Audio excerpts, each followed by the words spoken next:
Halo semuanya, pernahkah kamu bertanya-tanya kenapa kapal bisa mengapung di laut atau kenapa pesawat bisa terbang di udara? Semua itu bisa dijelaskan lewat konsep fisika fluida. Yuk kita pelajari bersama bagaimana hukum-hukum fluida bekerja dan diterapkan dalam kehidupan sehari-hari. Yang pertama yaitu hukum Pascal. Hukum Pascal menyatakan bahwa tekanan yang diberikan pada fluida tertutup akan diteruskan ke segala arah dengan sama besar.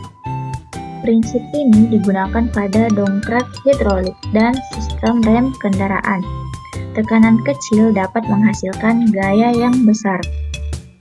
Contohnya pada rem hidrolik. Saat pada rem ditekan, cairan rem menyalurkan tekanan ke seluruh sistem hingga mencapai piston di roda.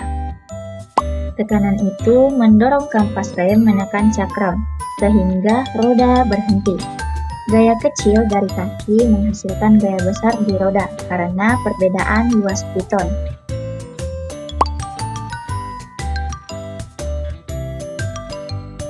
Yang kedua yaitu hukum Archimedes. Ketika benda dicelupkan ke air, benda akan mendapatkan gaya ke atas sebesar berat air yang dipindahkan. Inilah alasan mengapa kapal bisa mengapung dan balon helium bisa melayang. Kapal bisa mengapung walau berat karena bentuknya lebar dan berongga, sehingga volume air yang dipindahkan besar.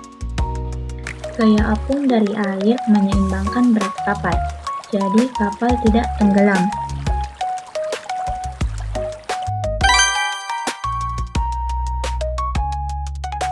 Yang ketiga yaitu tegangan permukaan.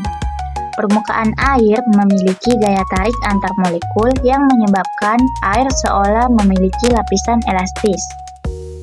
Karena itu, serangga kecil dapat berjalan di atas air tanpa tenggelam.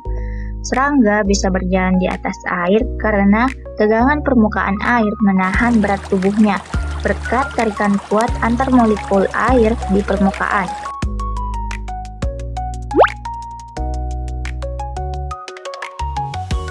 Yang keempat yaitu persamaan Bernoulli. Bernoulli menjelaskan bahwa semakin cepat fluida mengalir, maka tekanan semakin kecil. Prinsip ini digunakan pada sayap pesawat, semprotan parfum, dan ventilasi udara. Pada sayap pesawat terbang, udara di atas sayap mengalir lebih cepat. Tekanan lebih rendah sehingga terbentuk gaya angkat yang membuat pesawat bisa terbang. Yang kelima yaitu persamaan kontinuitas. Dalam aliran fluida, jika luas penampung mengecil, maka kecepatan fluida meningkat. Contohnya, ketika ujung selang kamu tekan, air menyembur lebih cepat.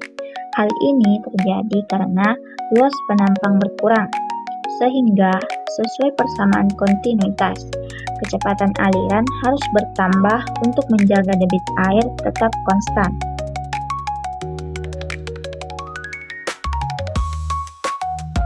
Dari semua contoh tadi, kita bisa melihat bahwa konsep fisika fluida sangat dekat dengan kehidupan kita, mulai dari kendaraan, alat industri, hingga tubuh manusia. Semuanya bekerja dengan prinsip fluida. Fisika bukan hanya teori, tapi nyata dalam kehidupan kita.